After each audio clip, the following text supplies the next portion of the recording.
Welcome everyone to the Safer Communities Overview and Scrutiny Committee. We've got one guest with us today, and that's Sam Courtney. Sam, would you like to introduce yourself? Thank you, Chair. My name is Sam Courtney. I'm a planning consultant. Currently work for Ashby Planning. Prior to working with Ashby Planning, I worked for a house builder for 6 or 7 years. And then prior to that, I worked in local government for about 7 years. Based in Cardiff, and working on a number of schemes which are based in Torfaen. Thank you, Sam. Okay, before we start the meeting, got an attendance register, if everyone could sign that. Make sure your mobiles are off.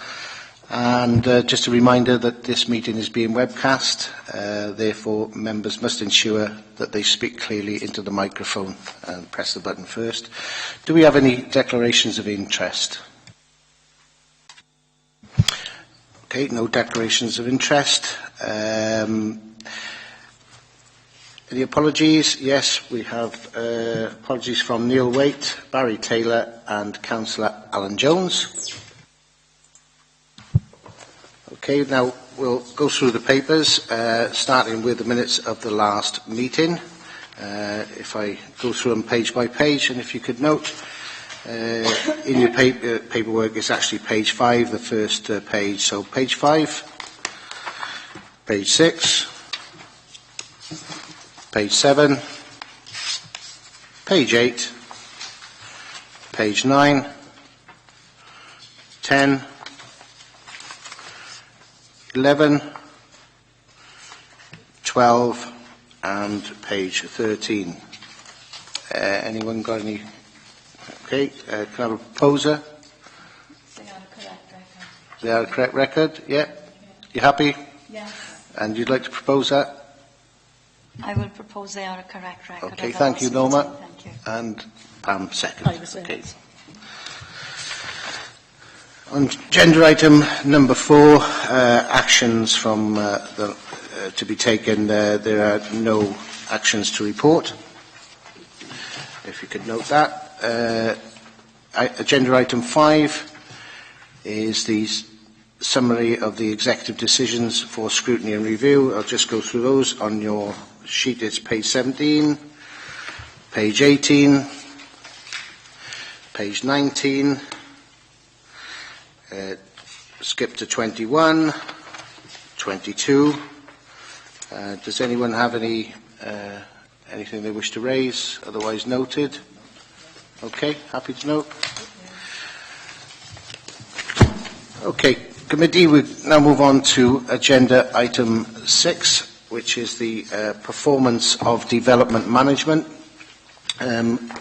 You've all had your papers in advance, but I'd just like to summarise for the public that to confirm the purpose of this report, this is to provide members with the opportunity to monitor performance of the Development Management Service Area, particularly in light of proposals contained within the new planning bill likely to come into force this summer. Members have been invited to scrutinise the steps taken to improve performance and to suggest any further measures to ensure the Development Management Service Area is not designated as poorly performing, which has a big knock-on effect for us. And I know there's a few committee members here today that have been heavily involved with planning, and this is a subject close to their hearts. So I'll just ask Sam if you how you've come into contact with the Development Management Service, if you could explain for everyone present. Yeah, working as a planning consultant, we prepare planning applications and requests for pre-application advice. So a developer will come to us, or a landowner will come to us with a piece of land or with a proposal, and we'll give them some initial advice, but often the developer will want to know how that's likely to be viewed by the authority.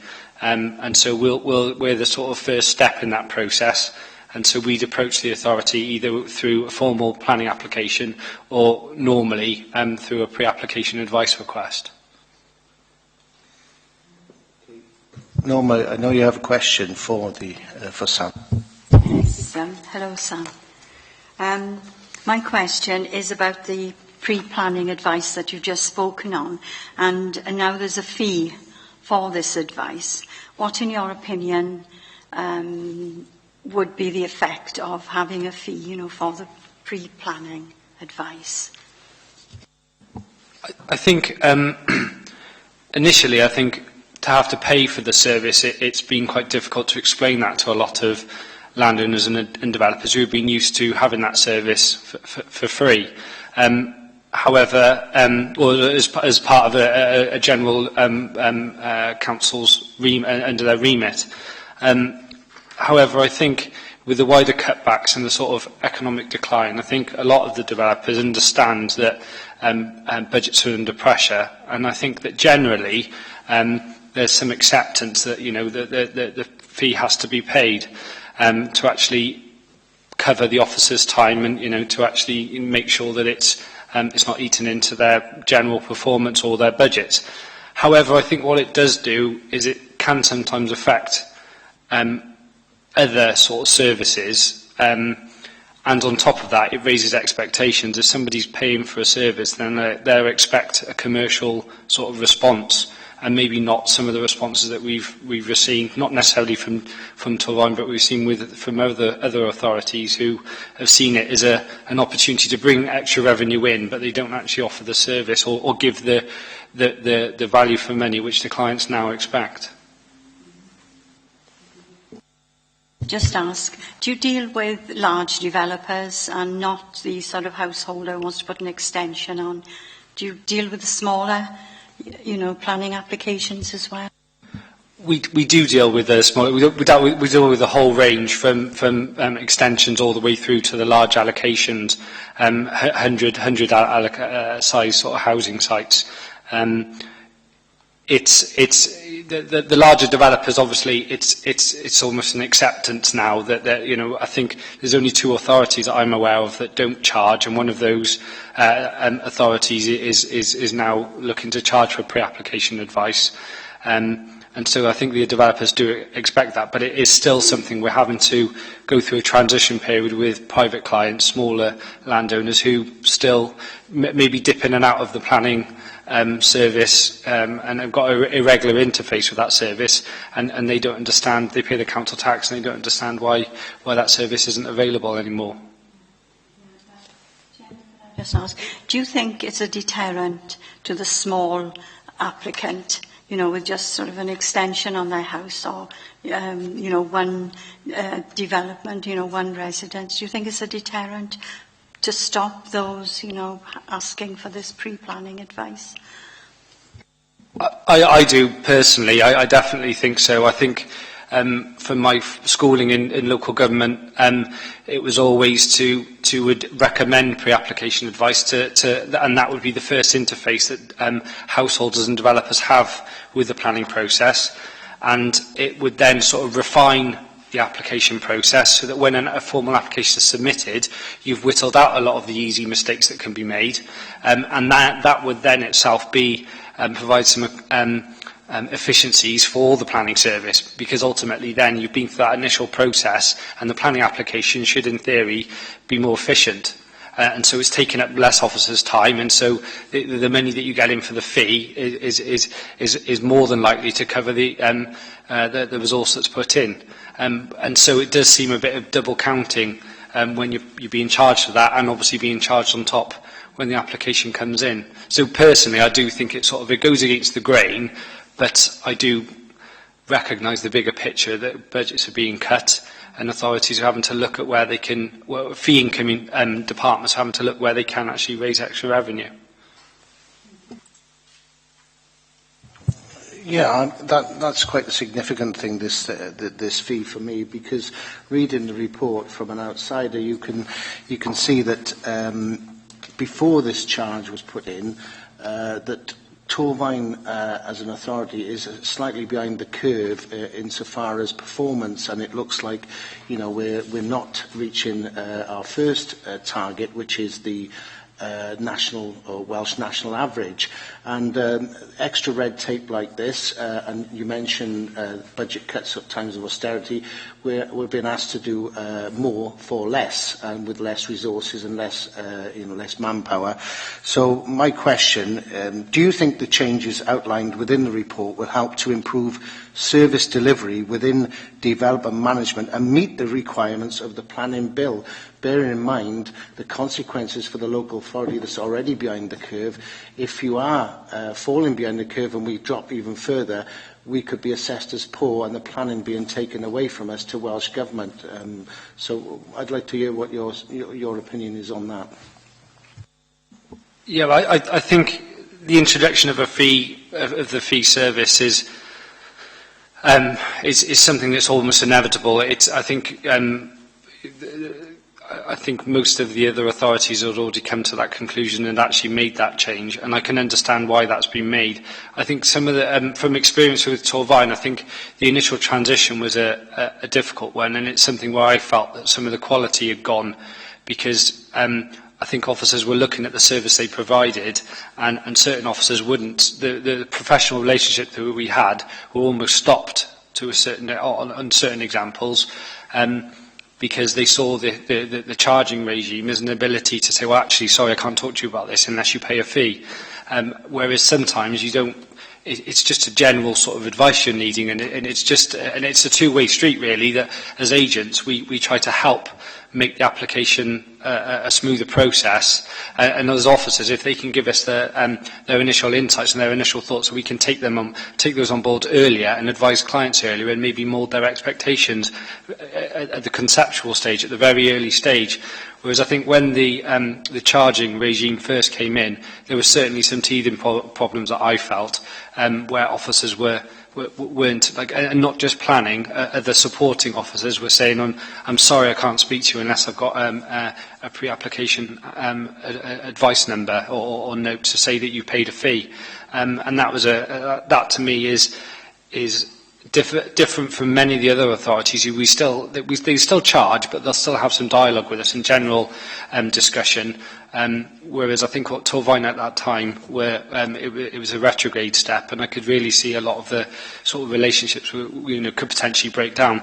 Luckily, I haven't had that sort of responses recently, so I don't know whether that's been tightened up or whether further clarification has been made. But I'd like to make that point as a bit of a warning, really, that it's just to be careful that those professional relationships that we've got with officers, I think it helps both parties. And whilst we understand that you need to charge for the service, I think you just need to make sure that it doesn't go too far.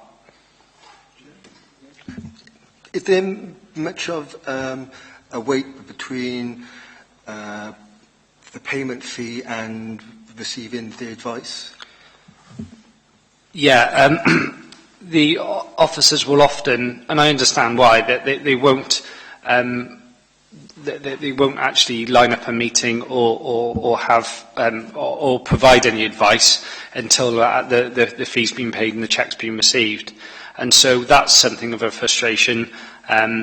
I can understand why, because as officers you don't want to, provide the advice and then the cheque not to be forthcoming. But sometimes I have clients who don't understand that process, because they just want to move things on as quickly as possible, want to get that meeting in, and if necessary, bring the cheque to the meeting or once a letter's been received. Whereas I think officers were trying to manage that process and that transition, and had one rule for all, one rule for one rule for all, which was, well, we can't actually move on things until we get the money. Are we looking at the days here, or weeks, or months? Well, I'd say in my experience, it's just been a number of days. But the difficulty is, a client wants to move quickly, and sometimes these sites, their availability is very only come available. There's a short window, a very small window, and they want to sort of have that dialogue immediately. But the ability for them to raise a cheque or to actually submit a cheque takes a bit longer. And so, would that have a knock-on effect in regarding the bill then, or could have a knock-on effect? Oh, it could do. I don't think it would have a major impact, but it's just a bit of a gripe, really, that I'll be asked to ask for a meeting and to line up a meeting, but I'll know what the officers will come back and say, I'm sorry, I can't sort of pin that down in the diary until we get paid, or until we receive the cheque. It's just a bit of an inconvenience. I don't think it necessarily has a huge impact on the proposal, but from the landowner's point of view, he just wants to agree a date and make sure it's fixed in the diary. And as I say, because a lot has happened in a short space of time, it's been quite a transition that as agents we've had to sort of walk landowners and householders through that process to explain, well, they are now charging for it, and unfortunately we won't be able to, secure a date until we get the fee and until we can actually submit it. On what you've raised there with the from payment to advice, that sort of triggered something for me because, forgive my ignorance, but when you make your payment, you're allocated a number, is that correct? Yes, that's correct, yeah. Right. Everything in the report is focused around an 8-week period, and our performance is measured against that, whereby you have to have a decision made within 8 weeks. From the time you pay the cheque and get the number on the system, when does the clock start ticking? I don't know. In my experience, I don't know that I've normally had my meetings quite quickly arranged, quite soon after. And most of because I think there's a distinction between having a meeting and having written advice, and so there's a higher fee, and so developers will often look to try and keep the fees as low as possible, and so they'll just be looking for the meeting to be arranged. And a way around paying an extra fee would be for me to write meeting notes and to send it to the authority, and for the authority to be happy and confirm that those meeting notes were a true representation of what was discussed. So I don't think I've had written advice, but that would be a point I'd make, is that in rolling out this service, I think that it would be advisable if we did have something back, at least from the authority, even just their interpretation, or even just receipt of confirmation of acceptance of the notes that were provided, something a bit more formal, and to provide some consistency. Yeah, we just perhaps have a little bit of clarity. I think there is the distinction between pre-planning application advice and the application procedure. The 8 weeks, as my understanding, doesn't start until the application is actually submitted to the LPA. I think that's right. Yeah, sorry, I'm getting confused slightly, because I know some authorities, and I'm not sure what Torvines is, but some authorities do actually have target dates now for their turnaround time on pre-application advice. And some authorities are now actually setting target dates, I think Torvine's one, in terms of discharge of planning conditions as well, and that they're assigning sort of rigid dates. And I know that the planning bill is starting to make things more rigid and more timetabled, and to help quantify sort of performance. But yeah, 8 weeks is probably quite a large period for pre-app advice. But I know some authorities are looking at that.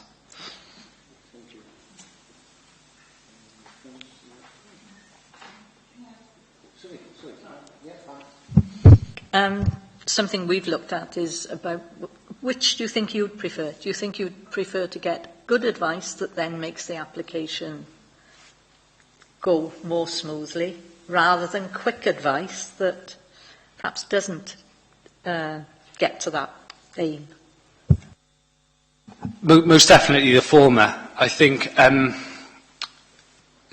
the criticism that I'd have, and it's not necessarily of Torvine, it's a lot of the authorities, is that they've sought to gain the extra fees without the quality of what they're producing improving. And unfortunately, when landowners have now changed it from not being charged to being charged, their expectations has grown. And some of the advice that we've received, and again, this isn't necessarily just at Torvine, it's just a policy section of a committee report, and it really just sets out what the policy framework is. It doesn't really give the value or remove any risk, which is ultimately what the landowner wants. The landowner wants to know, if he were to formally submit and commit resources to taking a proposal forward, what is the response to the officers and the authority likely to be? I think most landowners know that the nature of the system is that it is a committee system, it is a discretionary system, you can't take out all of the risk, but I think they really want to know if that application goes in, what are the officers' response likely to be, and what are the main issues that I'm going to have to take on board, so that they can sort of cost that and have some certainty. A lot of the pre-application advice responses I see still leave a lot of question marks, and the landowners look at that and think, well, what value is that added and what sort of risk is that removed, and not, and more often than not, it's not that much. Yes. Well, obviously, I know you've mentioned it might be other authorities, but we are concerned with Torfaen. Sure. Would you say that's your experience with Torfaen, or do you think they're trying to do their best to achieve what we want? I think they're trying to do their best. I think, and I think I can. A lot of.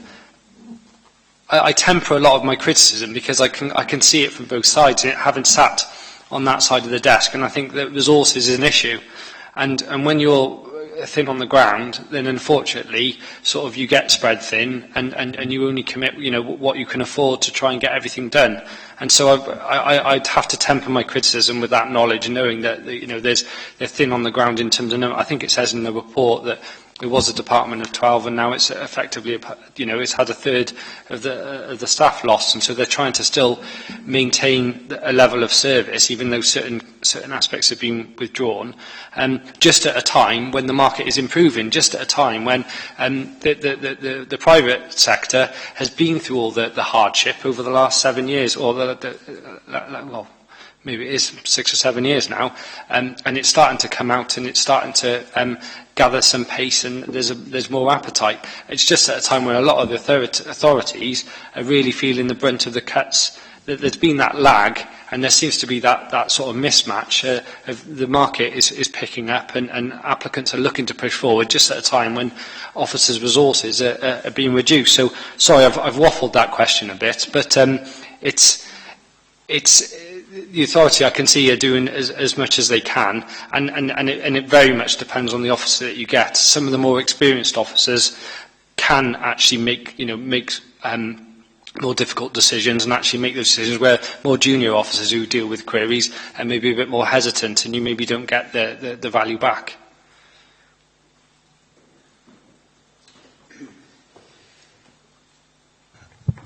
Have you experienced any changes with service delivery recently, very recently? I don't think I've experienced any positive sort of. I haven't noted any sort of major changes that make me think that there's any vast improvements. I've seen the services being withdrawn, and I've seen obviously the charging regime which has been brought in. On top of that, whilst government have been bringing in extra tiers of legislation, and as agents we've been having to try and keep officers up to speed, because officers maybe don't have the time to actually pour through some of the changes that are afoot, and some of the other sort of procedures that are coming in that maybe we have. And so we've spent a lot more time with, and it's not just Torfaen, with a lot of the authorities, on bringing them up to speed on certain changes that have come through. So yeah, it would be difficult for me to say I've seen any improvements, not for the scale of development that I normally deal with. I note that one of the changes, my understanding, is that planning officers used to give you that advice, and now it's technical officers. Do you see that the technical officers, have you seen any problems with them giving advice at that level, pre-planning? No, I can't say I've used that service. I know, again, it's another point in the report. The only time where we may have used that service is currently Torfaen don't have a website, and it makes well, they do have a website, but they don't have you don't have access to a lot of information, planning history, and a lot of the live applications you can't actually access, which marks them against other authorities. Most other authorities, I can do a lot of the groundwork from my desk. I can look at planning history for a site. I can actually open up a planning application. I can look at the plans that were submitted, and I can look at the committee report, and I can access all that information without having to actually talk to an officer. Whereas we don't have that level of information from Torfaen. We can look at development plans. We can't access any history, and we can't access any sort of application information. And so I think my only interaction would possibly be to ring up a duty officer just to see if there's any way they can forward me any information on something, because it's not available. And I think that's mentioned in the report, that there is a resource issue to that, which officers are looking to address in due course. But you think it's obviously your passion on that particular resource would definitely increase efficiency and effectiveness, and would have a real big input into speeding up the process. Is that what you're saying? Most definitely. It's probably one of the biggest things that Torfaen could do. Because currently we go into things blind, or we have to come to the office to look at things. It's just not as readily available, not as accessible as it is with most other authorities. Some authorities, the access to information isn't brilliant, but a lot of the authorities it's really good, and you can access that information, as I say, without having to leave your desk. Thanks for that. That's certainly worth noting as a recommendation. We need to obviously speak and communicate with other authorities, see how they're doing it with minimum resources, but we'll note that. Thanks very much for that. In regarding the communication that we're talking about now, are you really looking at that through a larger application or smaller applications? Across the whole board, really. If a householder, if a private owner is looking at an extension, then we'd probably look to see what planning history is available for the properties either side. So we could do it from that scale all the way through to larger allocations, where you look at maybe a community and you see what permissions or what applications have been submitted, and that would provide a bit of a thermometer and a yardstick to other sort of applications coming forward. To my mind, it's a big hindrance, the fact that we haven't got that information available, and it crosses the whole spectrum. I realise, that takes up officer time, but I'm wondering, that's provided free, is it? Although it's not good that it makes officers unable to do something else. Yeah, with other authorities, it's just accessible through their website. So, for instance, in Cardiff, there's a number of ways to search. So you could search by street, and that would throw up, the addresses where there's recent history, and it will go back through. And it depends on how far they've actually logged all that information. Whereas there's also a map resource on Cardiff, so you can actually go to your street and you can click on, and it on even just an individual property, and it will show if there's been a red line that's been plotted, it will show it, and it will show you all the planning applications related to that red line. And then from that you can click your actual application reference number, and it will take you to an application, tell you when it went to committee, who the officer was, and you can actually open up all the documents that were submitted as part of that. I think Torfaen have had major developments, so the likes of South Sebastopol, those large applications, I think there's been information has been put up on the website, but it's nowhere near to the extent of all applications, even from a certain point, like say the year 2000, it's not that extensive. It's been sort of piecemeal applications. On that tool that you're talking about, the mapping, I know as councillors, as members, we actually have access to some software and mapping that gives us pretty much what you're talking about here, and it's held on our server. Whether that's a licence issue and another cost to actually make it more widespread, or to give you VPN access, is something that perhaps we need to note and to investigate further, because if we could have access to the server, then certainly I don't see firstly reasons why planners like yourself that are on our list of approved planners could have similar access to expedite the process.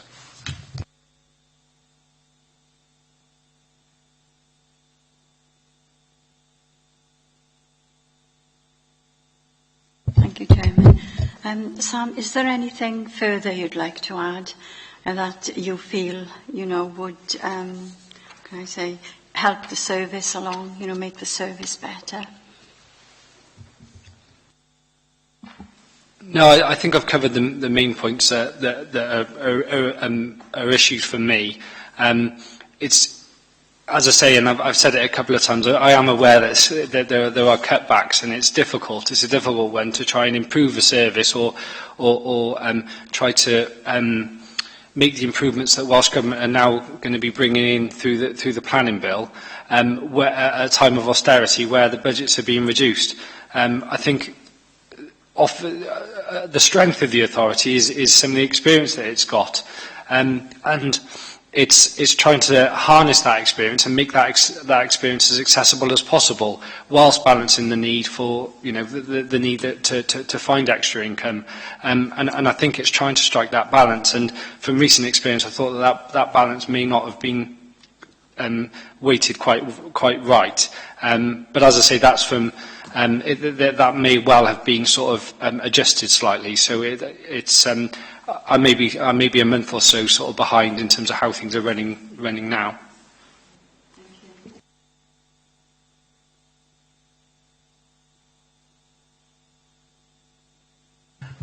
Well, I'd like to thank you for your input today, Sam. It's been very informative for the committee and has raised a number of points that we can take forward, and certainly a question for me for the next guest that we've got at the committee. But thank you very much for your time today. Okay, thank you.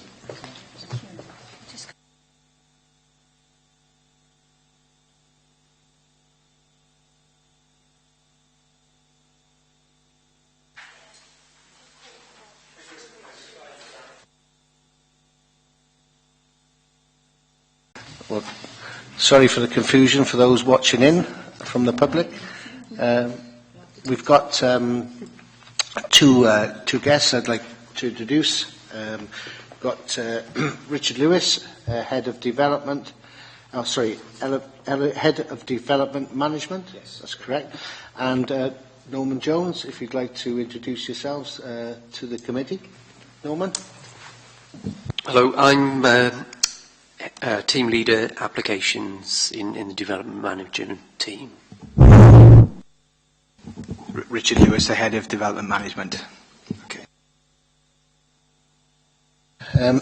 As you're aware, we are looking into the report here, and I'll kick off the questions if you're happy with that, and if you could just press the button speaking to the mic, usual format.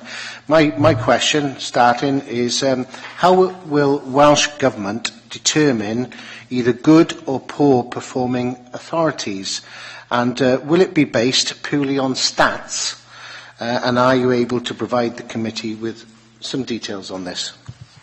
Yeah, certainly. They haven't actually established their framework yet, the criteria exactly. They've got to do some benchmarking with all the authorities across Wales before they do that. But in their consultation papers, they have given an indication as to the areas that they will be looking at, and I've included that actually in Appendix A of the report. So that they've broken it down into efficiency, which is basically the speed of determining applications, applications submitted via the planning portal, so electronically rather than by hard copy.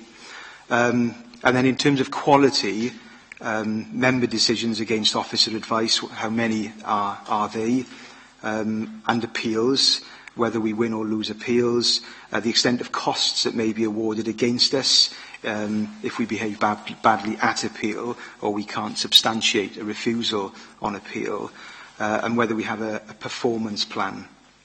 And the last one is engagement in terms of how we respond and engage with our customers. So that's, I think, a fairly good indication as to where they're going. But the actual targets and measures that they introduce will be set once they've done the benchmarking. So we're not expecting that until after the planning bill has been published. So at the moment, I raised this with our previous guest, that we just fall behind the curve as we speak now, and that's before any of these are implemented. how do you feel this will have an adverse or a knock-on effect with all these changes coming in? Do you think we'll be able to meet our first target, which I would probably see as the average, the Welsh average? We're below that at the moment. We've got less resources now. I mean, certainly it is challenging, but it's very much our intention to make sure that we don't come out as a poor-performing authority. So the measures that we're already introducing and have introduced are all working towards making sure that we do meet this criteria once it's published, and I'm confident that we will.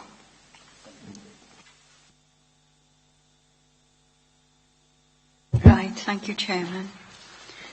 In 4.7 of the report, it states that Welsh Government are proposing that where applications remain undecided after a specified period of time, local planning authorities will be required to return the application fee. I presume that's to the Welsh Government.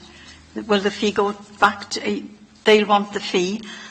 Right, what effect is that going to have, do you think, on this council, on the planning authority? Okay, this is part of a consultation document, and this was one of the proposals they had in there as part of their measures on poor performing authorities. But one of the things that they are going to introduce, it seems, is that where an application isn't determined for a period of time, it's not necessarily the statutory period, it's outside of that, but they're going to establish criteria that if we fail to meet those outer parameters, if you like, we would give the fee back to the applicant. So the drive is to make sure that, you know, no authority would want to give the planning fee back. So authorities would make sure that they're adhering to those deadlines.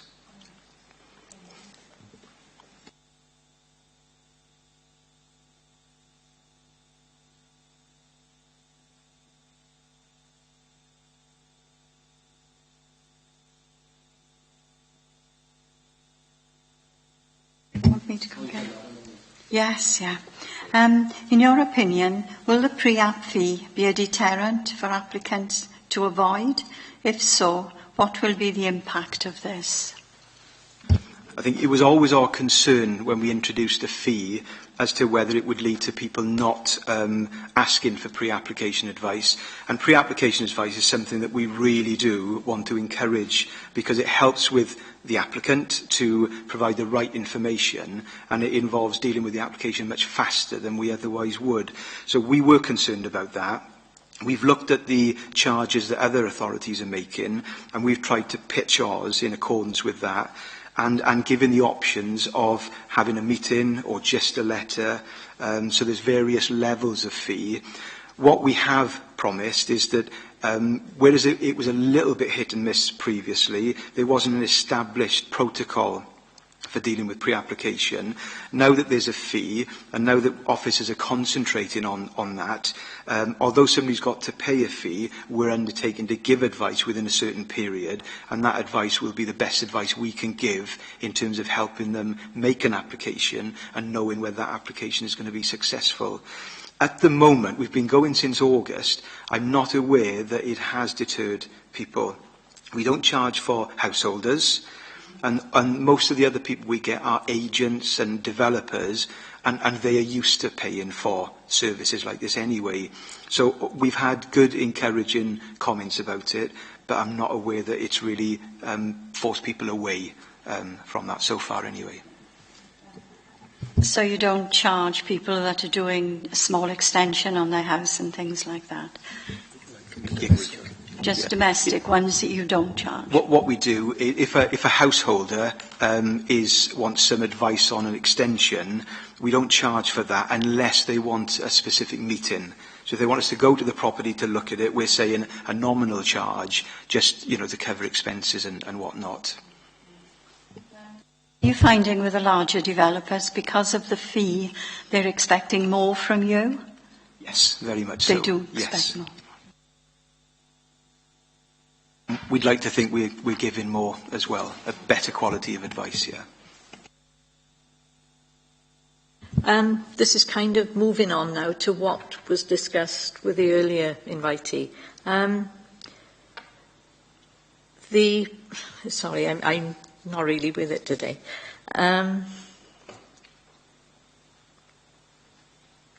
the website. It's all right, I was thinking it as you were talking. He mentioned about websites in other local authorities can actually enable them to get quite a bit of this historic information, and that Torvines doesn't. Is that the case at the moment? Because he wasn't sure whether it had changed. And if so, can you sort of explain why we are different then to other authorities? It is the case. We don't have our applications on the internet. We very much would like our applications on the internet, and we've been trying for several years to procure a new system that would allow us to do that. For various reasons, and events have overtaken us, that has not proved to be successful. We are looking at other ways of procuring equipment to allow us to do that. It is expensive to do it. But one of the criteria in the good performing authorities is actually a presence online. So we very much want to get there, and we are actively looking at how we can get there in the quickest way possible. But we don't at the moment have that presence. In regarding the advice that you give to the bigger developments, if you like, is that just oral, or did that come in the form of a written document as well? The scale of charges allows either or both. So when a developer comes in, they can have a meeting with us, in which case verbal advice is given. They can just have a letter, or they can have a meeting and a follow-up letter. And the scale of charges reflects that. Yeah. My understanding is that local authorities always had this available to them, whether they charged or not, and it was down to the authority. At the scale of charges that they're now mandatory, are they any different? Have they gone up or down, or are they the same? It's just that now we've got to implement them? Yeah. Previously, it's the case at the moment, pre-application advice is not mandatory, so authorities don't have to give it. Most authorities do give it as a free service. So up until recently, most authorities just gave it as a free service as and when. More recently, because of the cutbacks, which have affected a lot of authorities across, all authorities across Wales, lots of authorities have introduced charges, as we have done, so that we can carry on giving that advice, because otherwise it wouldn't have probably been affordable for us to do it with the budget cuts. But the new planning bill is intending to make it mandatory. So authorities have to give pre-application advice. It won't affect us because we're already doing it. But they're also saying that they will accept that authorities will have to charge for it. And they're looking to establish a Wales-wide charging schedule so that authorities are consistent in what they charge. Now, that hasn't happened yet, but that is expected to come in as part of the bill. I just want to pick up, because that was the fees side. Do you want to stay on the fees? Yes. Or? In regarding the fees, especially with the larger companies, if an oral advice is given, surely there's a danger in which they could come back to us and say, well, you said X, Y, and Z, when you might say, no, I didn't. Is there some form of default setting where, depending on the client, if you would automatically say, we will get it down in writing for you anyway at the end of the day? I think mostly when people opt for meetings, it's normally always a letter is always a follow-up to that anyway. But if there isn't a letter following up and somebody literally just wants a meeting, we would record what we've said for ourselves. I'm not aware that there's ever been any major problems on that where people are accusing us of giving advice differently to what we've given. It obviously does happen, but really it's not really a problem. In any case, the advice that we give is not binding to the authority anyway. It's not a statutory thing, so the advice we give is simply advice. It's the advice of an officer, of a professional officer. There you go, and then they can do with that advice as they will. But we are very keen to make sure that the advice we give is good advice, and if an application comes in, it's processed in accordance with the advice that's been given. So that's our aim, and I'm not aware, and Norman might know more than me, but I'm not aware of any issues there. No, no.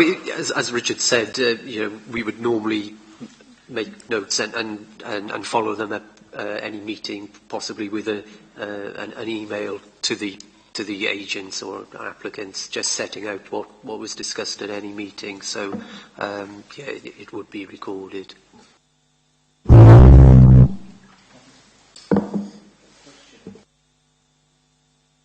Thank you. If we can turn to page 28, in particular 4.8, and at the bottom it says in the consultation paper, Welsh Government has set out what it considers to be the essential elements of what makes a good planning authority, and then turn to Appendix A as directed, which is page 33. Is there any of the Welsh Government proposals or criteria which the Council currently does not comply with under Appendix A? In terms of that, they've not set any measures for this yet. So where they say percentage of applications determined under delegated powers, for example, they've not said what the benchmarking target would be. So obviously, whatever that is, we will look to comply with it. But the only ones that we don't comply with at the moment is the online under engagement, the third one down. We don't have online planning applications. The other one that we do comply with, but we don't know what the percentage will be, is the application submitted via the planning portal. That's really outside of our control. It's for people, it's for residents really, and agents to choose whether to use that or not. And whilst we can encourage them, we can't force them to use that system. But it's possible to, we already adhere to most of them, it's possible to adhere to most of them when we know what the percentages are. The only one that we currently definitely don't adhere to is the online presence. And I think my next question is basically, how is the planning department going to ensure that this currently non-complicit proposal are going to be met? Yeah, we've tried to meet it already by procuring a new IT service, and we've been trying to do that for several years, which has not proved possible. We're looking into some other avenues now of procuring that. We would like to be online by the end of the year if we can. So we're working towards December having an online presence one way or the other. When we were discussing this question of online service earlier, the suggestion was made that maybe PlanWeb, which is the local authorities' system enabling members and officers, I assume, to look at maps which actually sort of say what's going on in different parts of the borough. Is that not suitable in some way for online planning applications, or for the information which very often developers would like to be able to access? And is there any reason why they shouldn't? It's certainly an option that can be looked at, but it's never going to be as good as something that is actually tailor-made for that purpose. The idea, the systems that we would be looking at is basically everything that we have recorded that the public can see.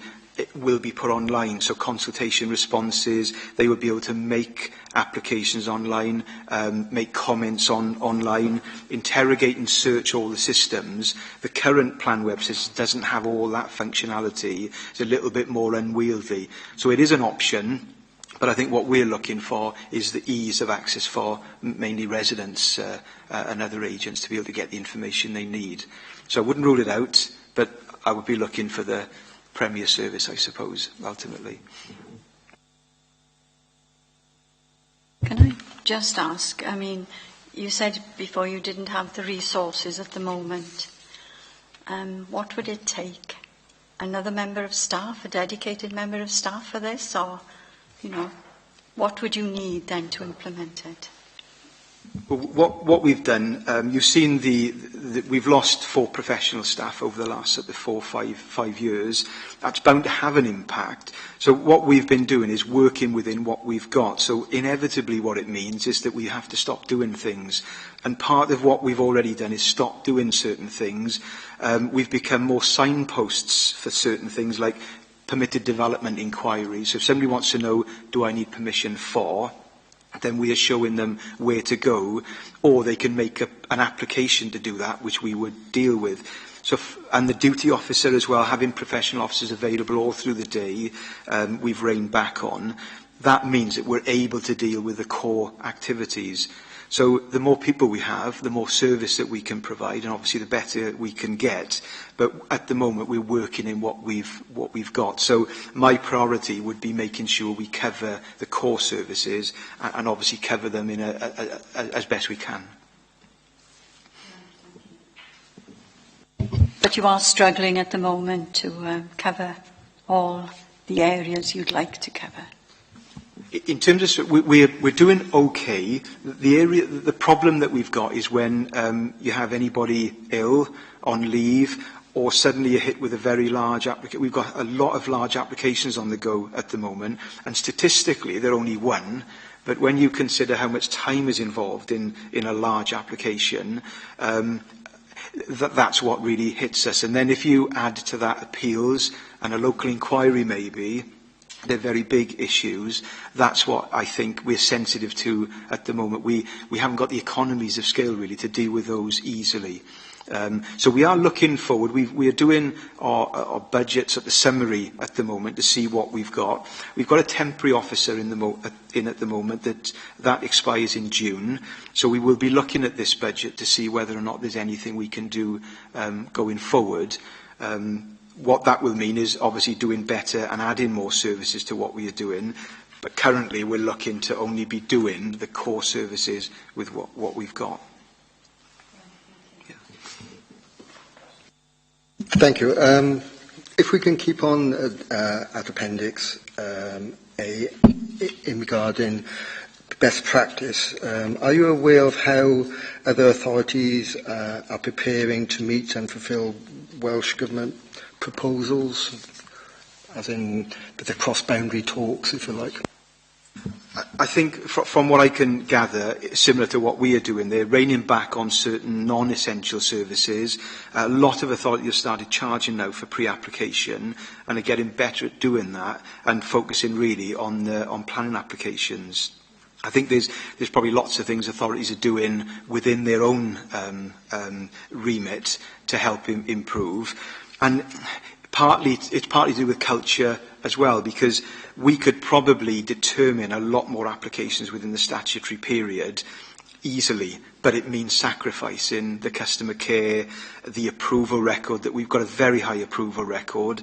And the reason that we approve so many applications is we're negotiating on all applications and allowing applicants to amend them, and the amendments are, being approved, whereas if they weren't amended, they wouldn't be. So you've got to look at the whole thing, and I think our culture is more towards getting the right development and giving applicants the chance of submitting amendments rather than simply getting them through on time. That culture change, I've got to go through a certain bit of a culture change on that, because speed has always been probably secondary to the quality, if you like. Although there's always the balance, we always try and get them in time. But when it comes to one or the other, we would normally go for the quality side of it. But I think that given when we know what WAG are proposing, we don't want to be deemed as a poor performing authority for sure, and we will be doing everything we can to comply with that criteria. So it is a slight culture change from what we perhaps have been used to doing.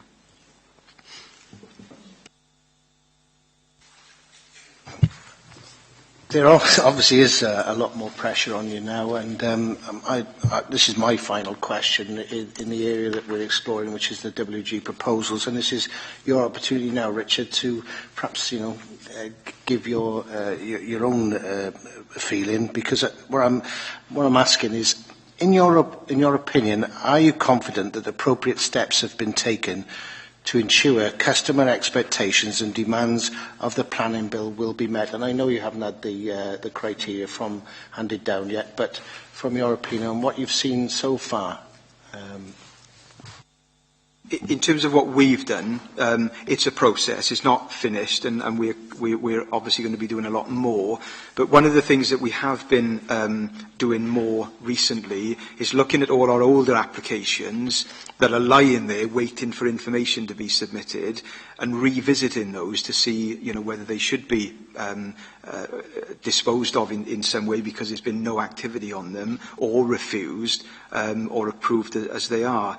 So we are making sure, both Norman and myself now, we're revisiting the applications that we've got in hand, especially the older applications, to make sure that we're bringing them forward and getting rid of them, basically. So we're trying to clean everything up so that going forward, we can keep an eye on the applications going through on time where they can, but also not losing that quality element either.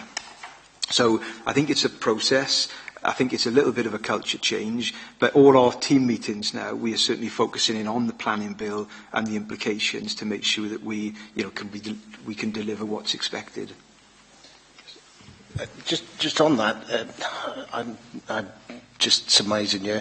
When you're trying to meet these stats at the end of the quarter, and you've got, say, for argument's sake, a few hundred applications, there is always some low-hanging fruit. Is it a case sometimes you have to really look at it, prioritise, just to keep your stats in favourable conditions, is to process those easy pickings? And is that how you sort of approach it sometimes?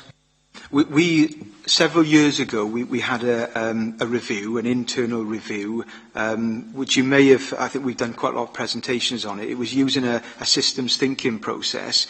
And we did some research on our figures, and what it found is that because we've got 8 weeks to determine most applications, just before you got to the 8-week period on applications, there was a spike. So there was a flurry of activity of trying to get the applications through just before that deadline. And then when that deadline passed, the applications that went over, which we could never now get through in 8 weeks, the tendency was to let them lie and concentrate on others. Now, that's always been my problem with statistics, is that you give somebody a statistic to follow and they'll do their best to do it, but these are the sort of unintended consequences. What we did as part of that process is turn it on its head, and we establish what's known as an earliest determination date. So when an application comes in and it's validated, we then look at the earliest date that we could possibly determine that application and work to that rather than the expiry date. And that's worked reasonably well for us in the majority of cases. It's not improved significantly our overall scores. It has in terms of individual applications, but it's getting that balance between doing that and making sure that we make the right decision. So there is a tendency, as soon as you put statistics down, that you will look to adhere to them. We haven't done that historically. But in my opinion, going forward, when these statistics are set, we're going to be forced to doing that, because obviously we don't want to be a poor performing authority. And I'll be looking to do all I can to make sure that doesn't happen. Thank you. I'll try not to dry up this time. It was interesting to know that the agent who we'd been talking to, I did ask the question, were you more concerned to get quick advice or good advice?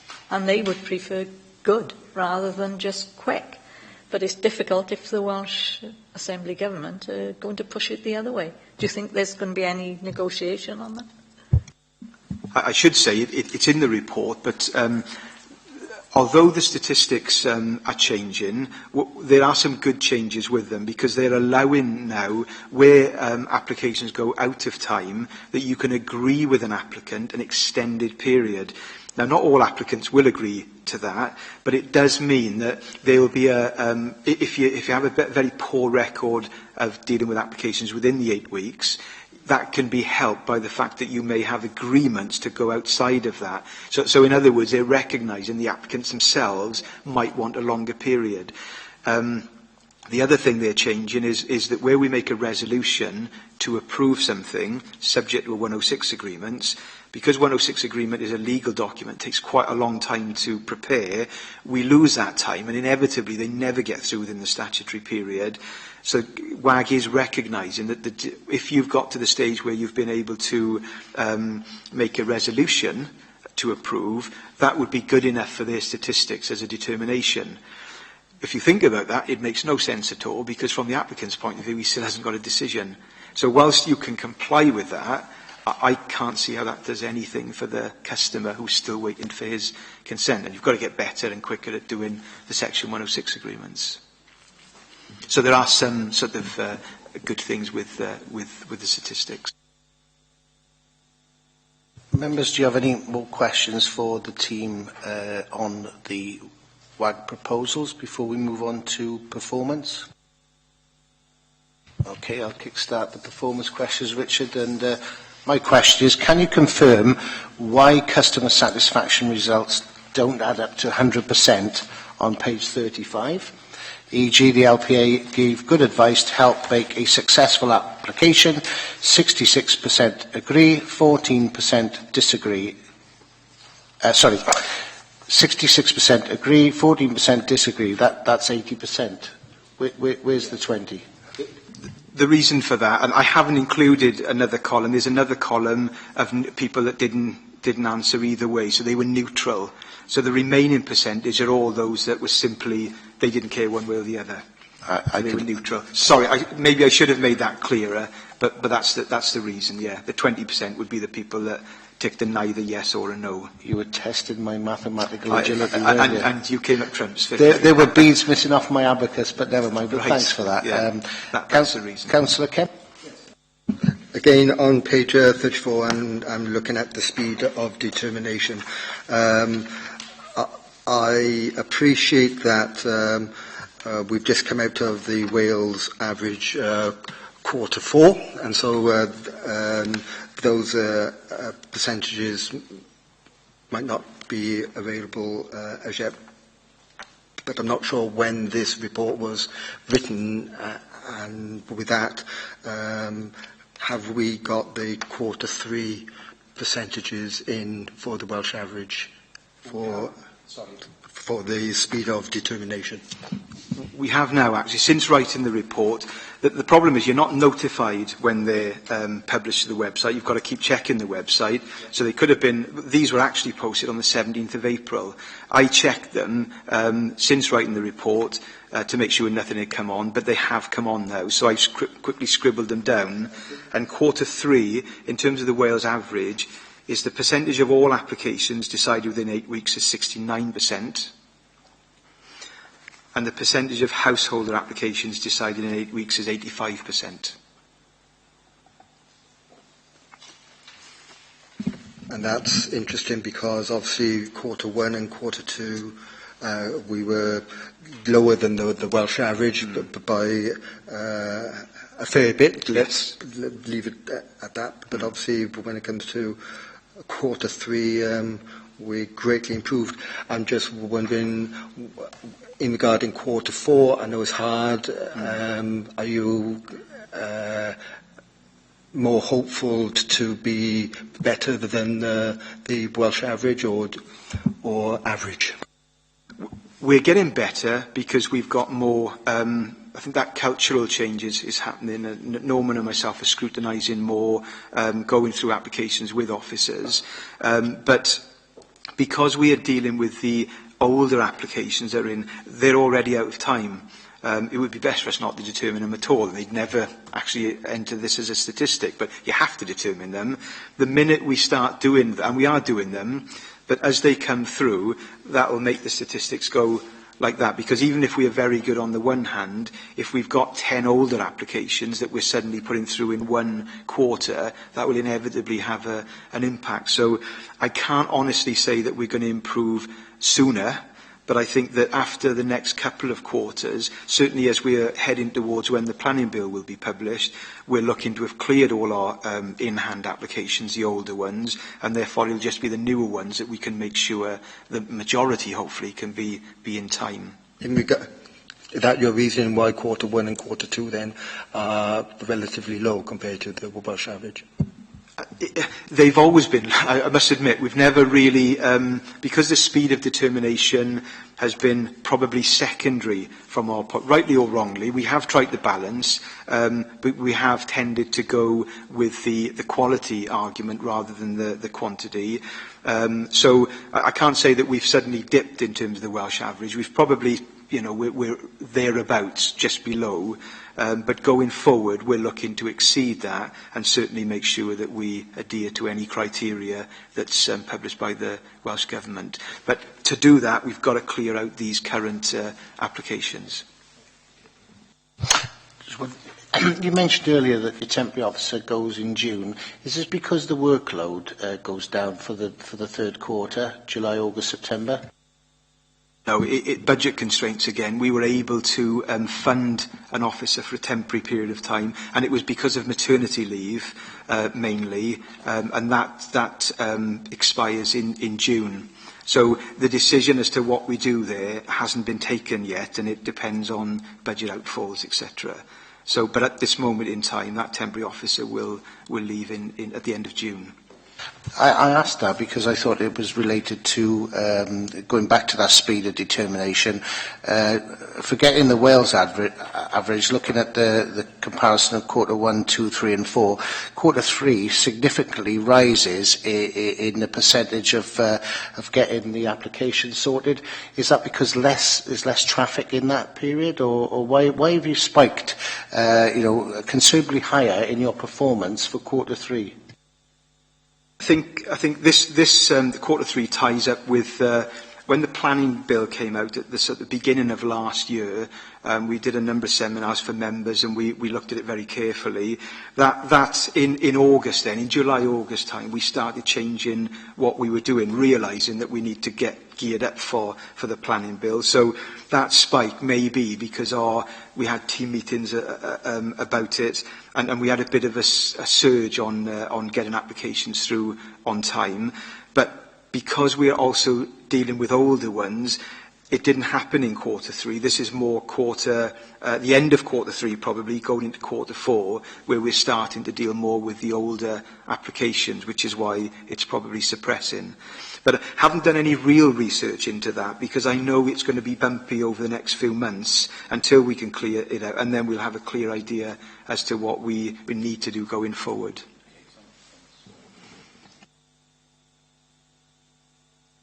I'd like to ask something as you're talking about statistics.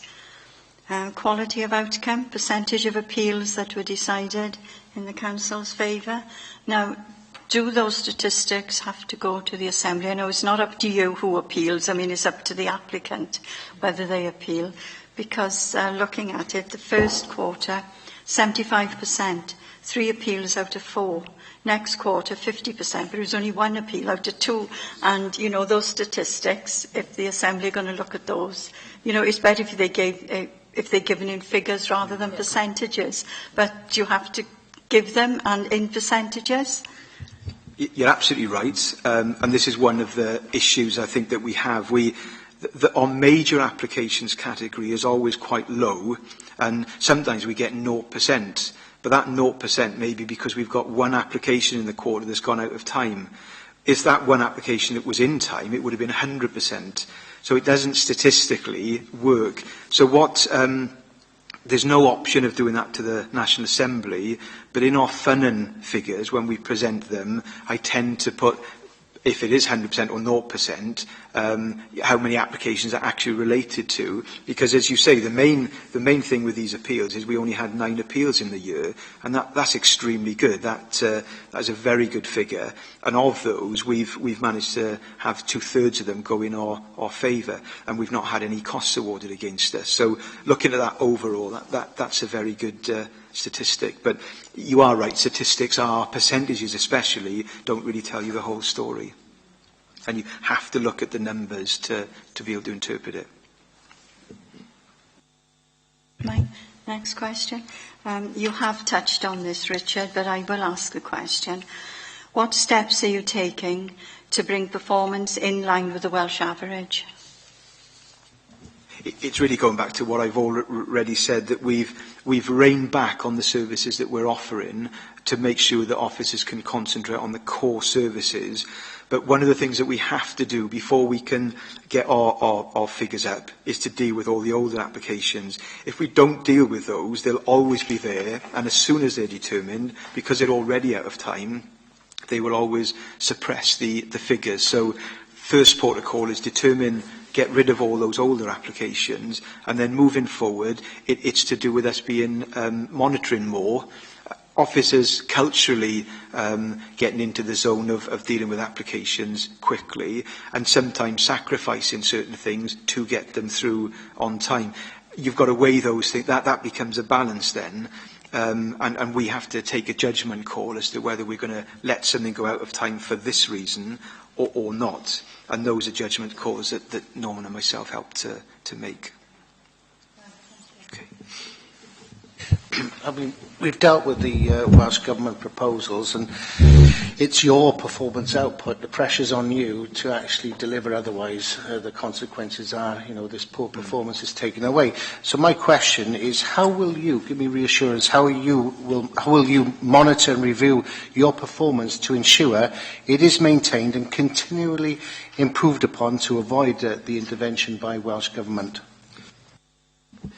This is really looking at all the measures, because in fairness to the government, they're not just asking about the quantity, but quality as well. Now, in terms of quality, we already meet a lot of those. We've got a very good delegated scheme, so probably 95, 96% of all our applications are dealt with under delegated powers. Now, the reason that helps is you don't have to wait for the 8-week committee cycle, and you've got far more flexibility of getting applications through on time. The other is about 96% we approve, and that's an indicator of good quality, because it shows that you're negotiating developments and accepting amendments, etc. So there's a raft of indicators that we've got to be looking at. Many of them we're already doing. Another indicator is offering a pre-application service that we do. So one of the things I think that we need to concentrate on is the speed of determining applications. I would be bold to say that if we wanted to, we could get a huge amount of applications through on time. But it would mean not accepting amendments or changes, not doing much negotiating, either approving poor schemes that perhaps with a bit more work we could have got better, or refusing schemes that ultimately go to appeal, so there's a workload there. So rather than do that, it is in our power to do it. We are trying to balance that more with the quality outcomes as well. So going forward, it's a question of taking all those measures together and trying to do the best we can to meet all of them, not just some of them. So we're not going towards the speed only, we're not going towards the quality only, but we're balancing them all. I find it difficult getting this clarity of the speed and the quality. That there's a saying, more haste, less speed. But from your perspective, and from mine, I would prefer quality rather than speed. But is that which side of the coin would you need to concentrate if you had to drop one and gain on the other? Are you saying that you would need to meet Welsh Government demands of this 8 weeks, that speed is where you would need to put all your resources? and you would be impacting on the quality just to meet the demands from Welsh Government, which to me is not really what this should be about. Would you agree with that? Completely agree. And I, for one, wouldn't want to go down the line of just being interested in speed. I think speed is important, and I wouldn't say that it's not. It's a challenge. One thing that's going to help us is this arrangement where we can agree these extension of times with applicants. So in circumstances, an example might help. If we've got an application that is going to go out of time because somebody would need to submit an ecological survey, for example, and that survey can only be done at a certain time of the year, and that time of the year takes it outside the statutory period, we could refuse that application within the statutory period on the basis that the information hasn't been submitted, or we could allow it to go outside of the time, allow the applicant to do that, and then determine it outside the statutory period. With what WAG are proposing, we would be able to agree with the applicant an extended period, and that would be mitigation, really, for us going outside of that period. So I think what I'm saying to you, that I would never want to go onto the speed side and sacrifice quality, but I recognise that speed is important. So this is about bringing a balance to all of that, and we are slowly, I think, trying to get to the position where we've got that balance right. It is challenging, but that's the aim, certainly. There's raised concerns, but yeah. I appreciate the answer.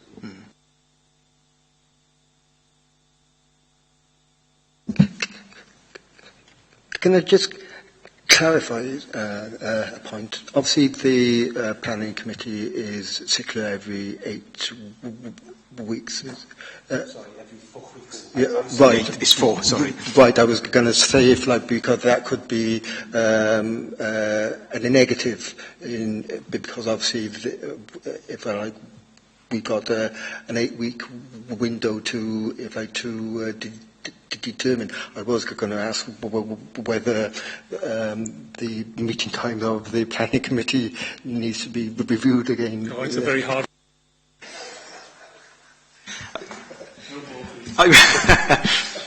I would say we have considered that, and we've worked whether we should be on a 3-weekly or 2-weekly cycle to see if we can get more applications through. However, because we've got very good delegated powers and we've been operating those for the last couple of years, we're not having many applications go to committee. So I think last night, planning committee dealt with 3 planning applications and 1 enforcement case. And you wouldn't, I think if you'd had it any more frequently, you'd be dealing with just 1, maybe 2 applications, and that is just inefficient. So in my view, planning committee cycle being 4 weeks, given the number of applications going there, is not really affecting our figures too badly. So I've never been on planning, and forgive my question here. However, is there a way of expediting process? I'm a great believer in not having meetings for the sake of having meetings, but surely there must be some straightforward, with no problem applications that are just going to dot the I, cross the T's. Can they not be agreed via an email system, or are they? They are delegated powers. we've got about 96% is of our applications are delegated, and I determine them, and Norman determines them, so we can sign them off, and we do that on a daily basis. Whenever they come through to us, we will sign them off. And of course, committee has to. There's certain applications that has to go to committee constitutionally, and you can't do that any other way than go into committee. And to be honest, there are those applications that go to committee should go to committee because they tend to be the bigger items that are more contentious, I suppose. So. May I just add, it's important that some of those bigger items are actually visible decision-making, webcast and all the rest. I think it's important that the public are able to do that. And of course the other facility the committee offers is for objectors and agents to come along and speak.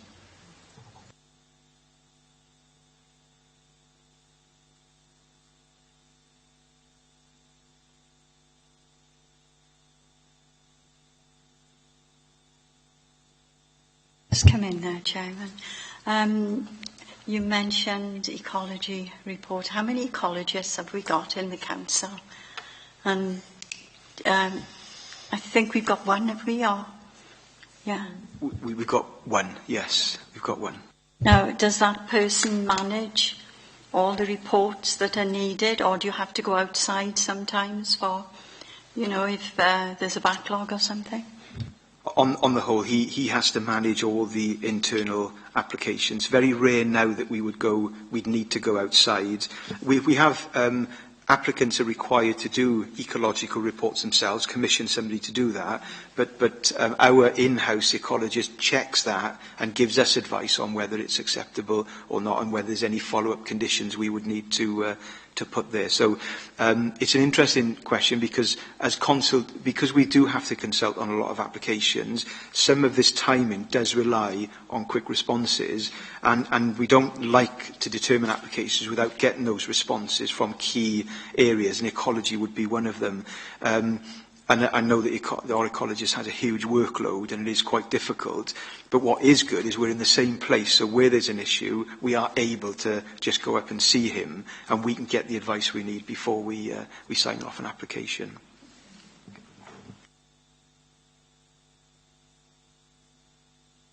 Next question, Chairman. Thank you. How will effectiveness of the main changes proposed in 410 be measured and monitored? We will be they'll be measured basically by our quarterly measures. So these measures that I've given to you here, there's only a couple of them here, but we have quite a few that we look at to give an overall understanding. We check those every quarter, and I don't expect to see any big results from those changes yet, because part of those changes is dealing with the older applications, as I've said. So I think that whilst we've been monitoring them, we're not expecting there to be any significant improvement at this moment until we can get rid of those applications. But every quarter we pull together all those measures so that we can see exactly where we're going. I've thought of another question, but both the questions I've got for you now are to do with communication. And on the customer satisfaction table on page 35, my concern is in the middle of the report there was we scored pretty low on the communications with the customers. It says there you were kept informed about your application, 45% agree, 26% disagree. Could you sort of elaborate on why the results were so poor there? I think that we officers certainly try to keep applicants informed of progress. The difficulty is when you're dealing with 60-odd plan applications, it depends what the expectations are. So if somebody wants to be kept informed every week, that's really difficult to do. What officers do tend to do is if there's a problem with the application, we will notify the applicant and give them an opportunity to amend.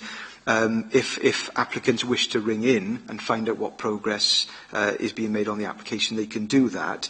But this is, I think, and this is the first time this survey has been done, so this is the first time I've seen this.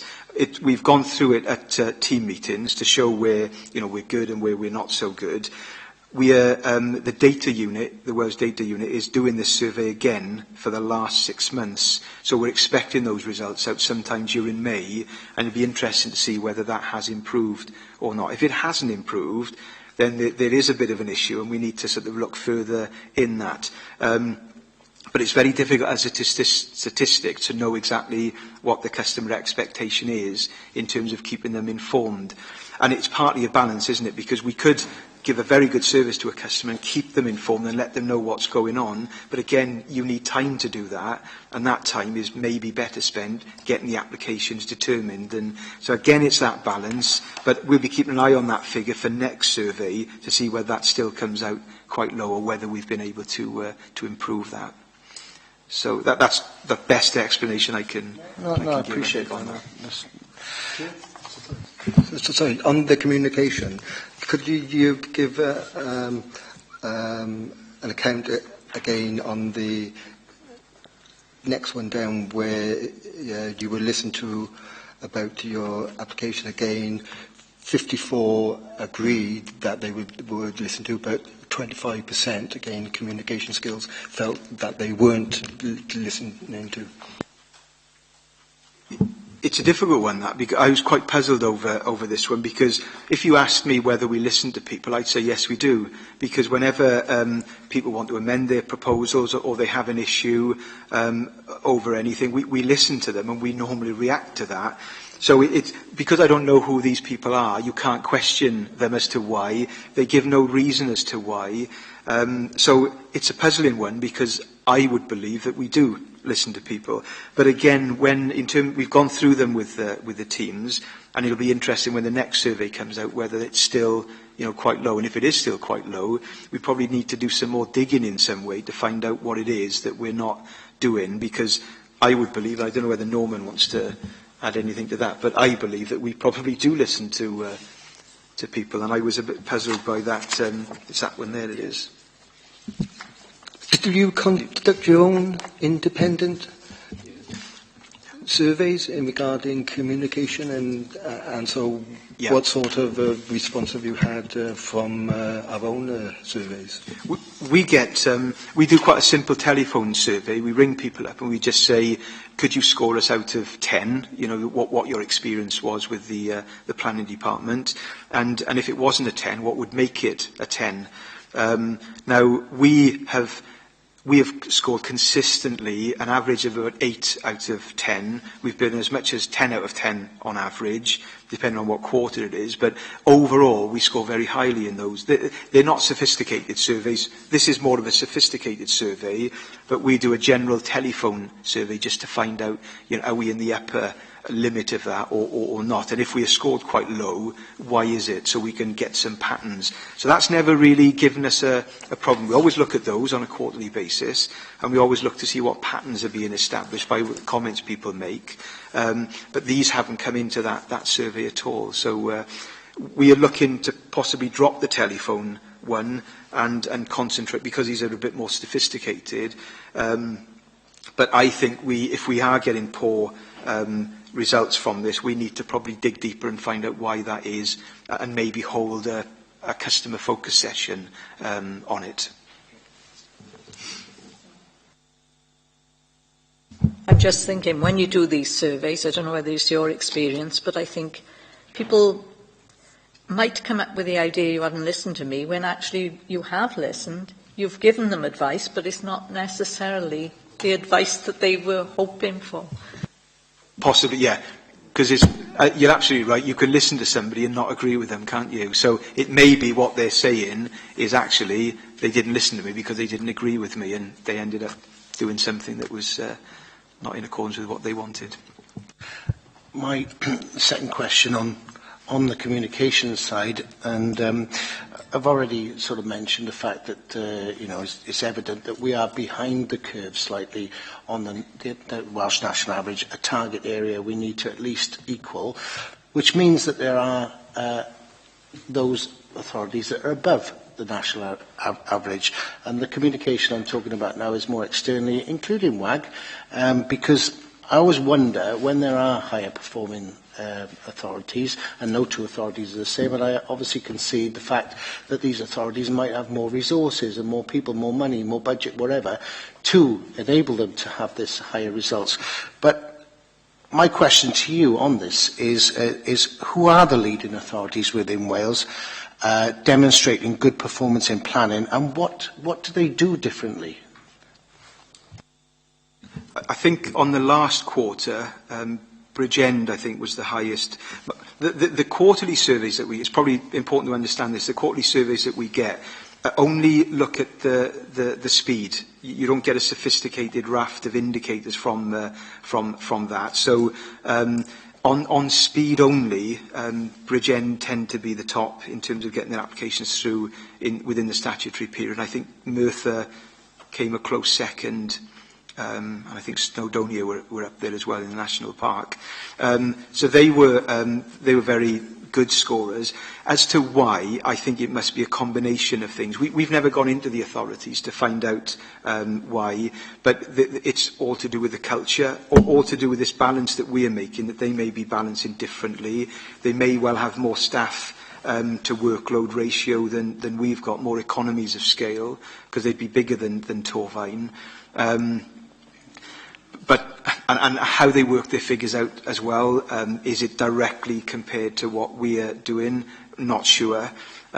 So I haven't gone to the authorities and asked the question, certainly, but it must be a combination of things, I would imagine. This concerns me because I see Wales as, you're supposed to be a team, one big team, and sharing information is the way you improve things. And it has to be a level playing field on the criteria they select to put you in poor, average, good, whatever. But you need to know, really, and they need to share. It's not a secret. WAG should be saying, look, Torfaen, you're a bit below, but they're doing this in Bridgend, and you don't really need any more resources to do what they're doing to actually achieve a better result.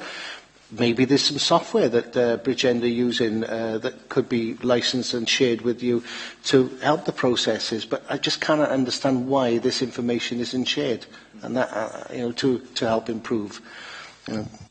Yeah, I think that going forward, that WAG has established a group called the Planning Advisory Board, and this is supposed to sit apart from WAG and specifically assists local planning authorities. And I think part of their remit may well be the sharing of best practice, looking at what some authorities are doing and are achieving good scores, so that other authorities can perhaps adopt them as well. But again, it depends on what. Some authorities might have 100% delegation, you see, for example. So there's no applications that go to committee. Their culture might be slightly different in that they don't negotiate perhaps as much as we would. And it depends where Torfaen wants to be in that spectrum, I suppose. But part of going forward could well mean that we'll have to look at the better performing authorities and find out how they are performing so well, whereas we are not. So that's certainly something that we perhaps should be doing in the future. I don't disagree with what you were trying to draw out there, that really we ought to learn from other authorities. I think that's fine. But I think the premise of your question was probably a little bit off-key, in as much as if you look at customer satisfaction, which I think is probably the most important aspect of these statistics, we're ahead of the Wales average in 5 out of the 7 measures there. So I'm not saying you can afford to sit down on your laurels and say, yes, that everything's right, because I think 50% satisfaction rates are not good enough anyway. But maybe other authorities in Wales have something to learn from us as well, in terms of the quality of decision making that emerges from the process. But you've got things to learn as well, I suggest. Yeah. Thanks. Can I say that one of the things that we would have to establish is that you'd have to know everything about that authority to be able to compare directly with them. So how many staff have they got, how much is their workload, how many bigger applications they have, and all of that makes a difference as to how you can perform. And as Councillor Morby is saying, it's the quality aspect as well that we want to make sure is still in there, as well as the speed. So the table I referred to, that WAG produces, the quarterly tables, which primarily deal with speed, not quality. I take on board what you said, and I've got no problems with the customer satisfaction. I haven't quizzed that, and unfortunately that's not going to save us from being in a poor, and that's what we're concerned about, is to have reassurance from a panel and from the public that we're doing everything we can, given what resources we got, to make sure that doesn't happen. But what's interesting is, I know and I've already alluded to the fact that there are authorities with more resources and more money and what have you. But if they're saying that this is the Welsh average, this is Torfaen below, this is Bridgend above, then they have set criteria for measuring that, and they must take into account that authority has more resources, so therefore they can't score so high, etc. But what you're saying to me is you don't really know how they get to these figures. Correct. And if you don't know how they get to these figures, it's not really a level playing field. Or it should be, but they need to disclose how their methodology involved in assessing you as lower than the Welsh national average. And that's right. We could. It's not a closed door or a secret or anything like that. We could literally go into these authorities and they'd probably welcome us and show us what they're doing. But we would need to do quite a lot of work in terms of establishing what their processes are, how many people they've got, how do they deal with applications. It's not an easy way, but certainly the benchmarking side of it is important. And entities like the Planning Advisory Group would help, I think, to establish those and certainly best practice as well. So, yeah, it is important.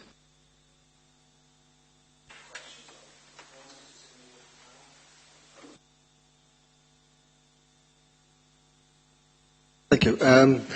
I appreciate you might have answered some of these questions, and so if you could pre-see your answers from your previous statements, I think that would be good. Do you prioritise applications that are received based on size of development or whether targets are to be met? I think we prioritise application for a range of different reasons.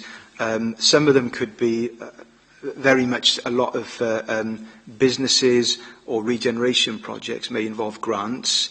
And very often you'll be approached by somebody, especially the council, saying that, you know, this grant is available, we need this application dealt with by a certain date to meet that grant, and we will do the best we can to meet that deadline. So that would be one way of prioritising.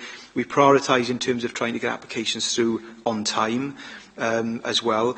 I don't think there's any one thing that we can say. The way that we prioritise is very difficult, I think, to explain, but it's as and when things come up, each case on its merits, we will prioritise on that basis. Very often it means a discussion, you know, between us and the case officer as to what needs to be done before something else. So I don't know, is there something you want? Just in terms of the applications which go to planning committee, then obviously the committee date is a prompt for officers to ensure that those major applications go to the earliest possible planning committee where we know that that would be the case.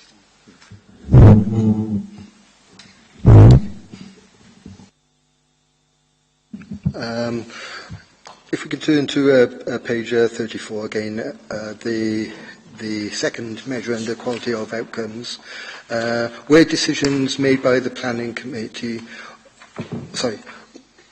were decisions made by the planning committee or under delegated powers in relationship to the applications that were lost at appeal?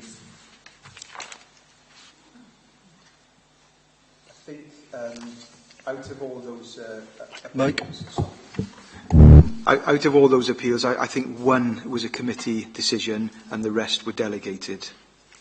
Okay. So one that we lost was a committee decision, yes.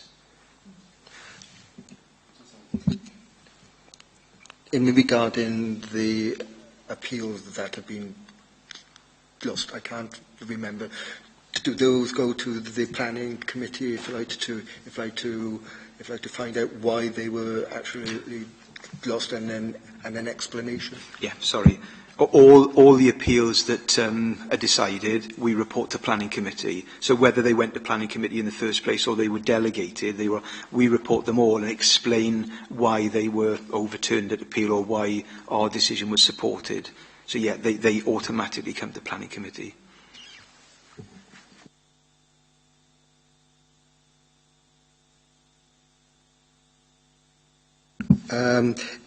In 7.5, the report states that historically the focus has been on quality of the decision and outcome rather than the speed. Why aren't we able to do both? I think in a lot of cases you can. You can do both. You can get a good decision within the statutory time period. I think what I was referring to here is more that where you have that choice, where, and I think it was the example I gave earlier, where you've got some information that's important to the decision, you would delay making that decision because you want to make the right decision rather than getting it through so that you get it through within the statutory period. So again, it's that balance, and we make those choices on individual applications. It's not fair probably to say that well, it's not. I wouldn't agree that speed is not important, because it very much is important for businesses, for major developers. Speed is of, great importance, and we recognise that. But ultimately, we want to make sure that the development is a good quality development with the right Section 106 agreement in place for community benefits, the right conditions in place, and what actually gets built on the ground is the best that we can do. So it all becomes a balance with all those things. And so it's not necessarily the resources within the team as such?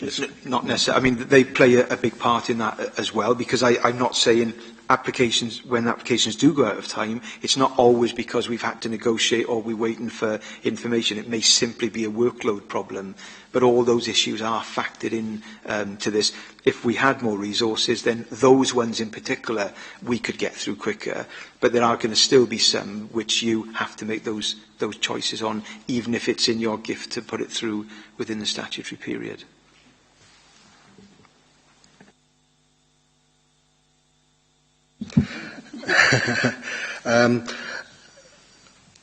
How much or what income is or could be generated from the planning fees? Sorry, we were budgeted this year around 350,000, so we were expected to pull in £350,000. That covers a lot of the expenses of the section. This year, however, we pulled in a lot. We probably pulled in £200,000 more than that, so it was more like 550,000, because we had one big fee on the hospital site. We had a detailed application for that, and that fee alone was about £250,000. Generally speaking, we pull in between £300,000 and £350,000 on planning fees.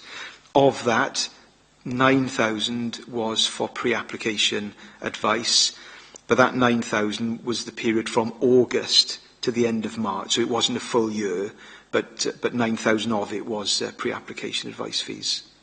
And where is that spent? It's basically on running the section, so staff costs, establishment costs. We're not self-financing, unfortunately. So, but they are used to cover those costs. Yeah.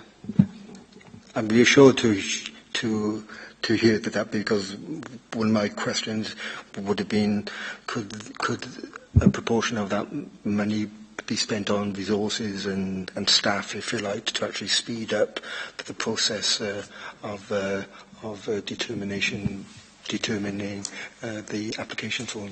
But it seems as though that's already been done. I think because we've got more this year than we've had for a long time, that's only just been sorted. The budget outrun has only just been sorted, so decisions on what we do on that are yet to be made, I would say, but we've not made any decisions on that at this moment in time.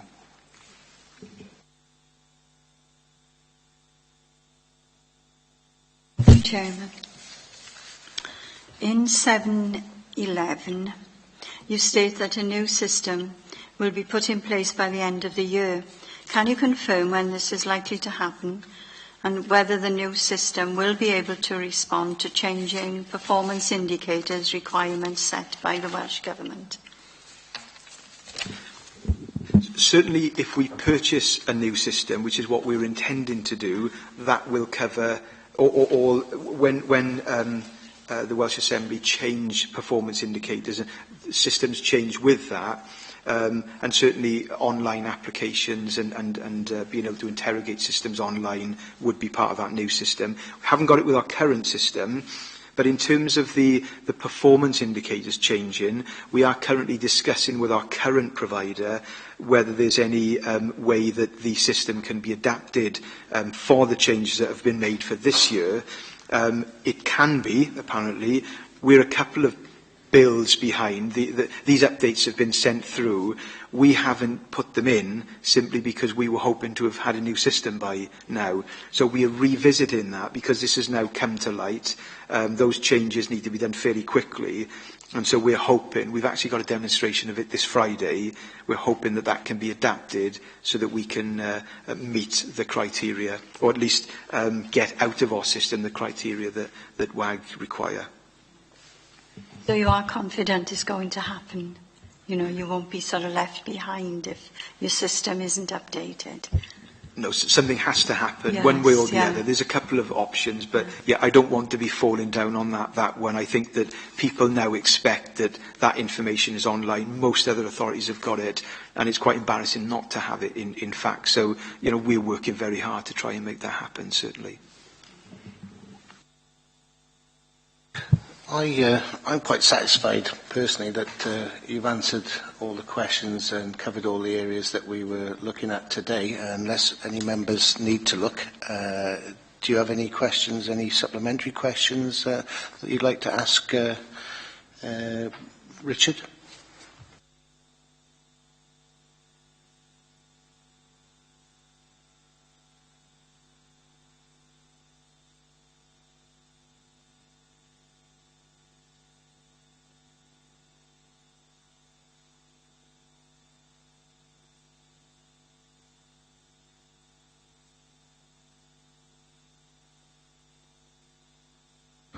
Members, do you have any further questions? Yeah. Sorry to keep you waiting for your questions. Are we confident that the technical officers are able to provide appropriate planning advice? I think we did touch on that before, didn't we? We touched on it in that, yeah, we have changed that system whereby a planning officer, professional officer, was available previously to answer, you know, anybody that came at the reception would be able to see a professional officer. But because we are trying to build more capacity for professional officers to deal with core services, the technical team that are very competent are now dealing with those. They can't deal with everything. They deal with the majority of people that come in. Where they need to, they come and speak to a planning officer. There's always a planning officer available, not for the public, but for the technical officer to get advice from that officer in order to pass it on to anybody that may be in reception. I would like to be able to offer a proper duty service with officers being on call, but with the current situation as it is, it just wouldn't be possible. But as I say, the technical officers have they're learning more as they're going on, and perfectly competent to answer the majority of questions from reception. If you had the choice, you would like a planning officer to be on duty? Yeah, I think ideally we would want a planning officer to be available for people calling or coming in to the building, yeah. That would give a better service then, obviously, if you had a planning officer ready to answer questions. It would. Yeah. There's an efficiency issue because planning officers were getting called out for all sorts of queries, many of which can be dealt with by technical officers quite competently. But a lot of people do expect to see a planning officer because I think the service issue is more to do with not giving advice on permitted development issues now, whereas we were before. The technical officers don't answer that because they don't need to. We've reined back on that. So if professional officers were given advice, that's the advice they could give, which is what a lot of people come in to find out, do I need permission to do this or that? And of course that's not happening at the moment. Okay. I'd like you to stay for the moment. I know we've actually exhausted all our question banks, and I don't think there's anything more that members need to ask now. And I'm going to summarise now that, remind everyone that we've been invited to scrutinise the steps taken to improve performance and to suggest any further measures to ensure the development management service is not designated as poorly performing, and that's very key to it. This is a serious bit of pressure that's come on this one department that, you know, if you don't cut the mustard, it's going to be taken away from you. And that is serious, and we need to reassure and we need to flag up now and look at the risks involved that could happen, other legislation that could be over the horizon that could change the goalposts of this and put us in that position. And to flag up now, I would like you to have a sort of the final word is from your end. Is there anything you wish us to note for the recommendations, or you would personally like us to put to take on board that you see that we could flag up now and save ourselves a lot of pain in the future? Is there anything that you personally, you guys, would like to see implemented? Anything that you see you've got concerns about? Anything you disagree with what's coming in, or you'd like to see changes? I'm going to give you that opportunity, Richard. So. I think, honestly, we are well supported as a planning section. I think the department is run extremely well, so we've got that level of support. What I think I would be after is that understanding about that balance between speed and I think that there is a general level of understanding of that. So rather than concentrating on the one statistic that perhaps we are falling down a little on, that you are looking at other statistics to see that there's a quality there, and that we'd like to think what's being built and what we're negotiating in terms of agreements is recognised as a quality thing. And I think as long as we've got that understanding and we're moving forward on that basis, then I'm quite happy, I think, that everything is in place that we need, certainly. I don't know whether you want to add anything.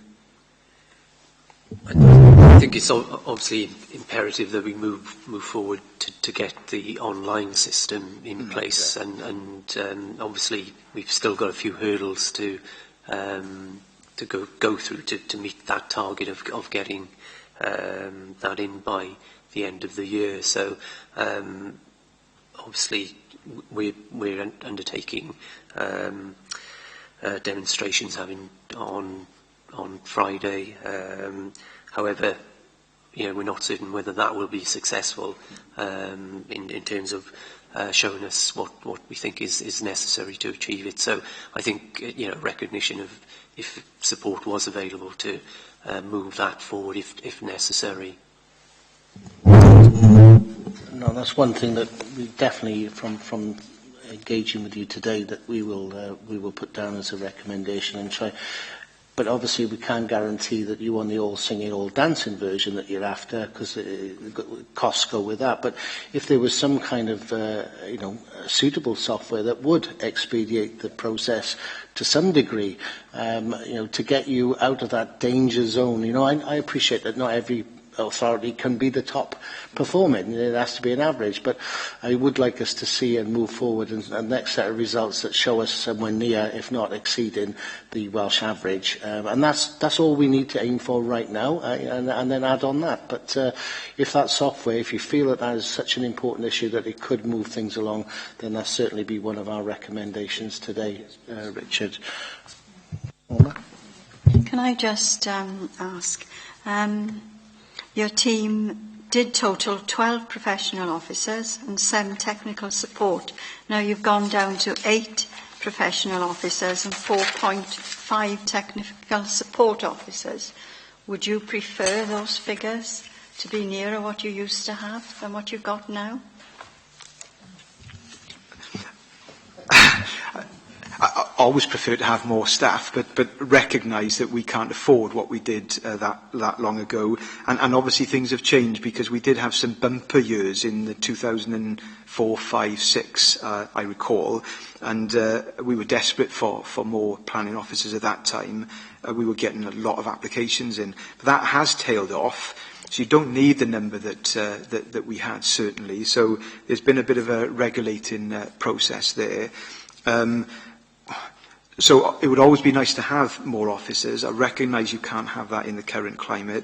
What I think I would be wanting to be careful of is that if things are starting to improve, then there'll be more demands placed on us to make sure that we facilitate that improvement, and developers and businesses are going to expect to have our help in moving things forward. So what you don't want to do, I suppose, is cut so much that if things do improve significantly, and this happened round about the 2004-5 time where we could not get planners because they were all, as soon as the development started moving, they were snaffled up quite quickly, and we were having agency staff in, a lot of agency staff to try and make ends meet. So we've got a very good team in place at the moment, and I think if we can at least keep that team, then we are sort of gearing up for, things that could improve in the future.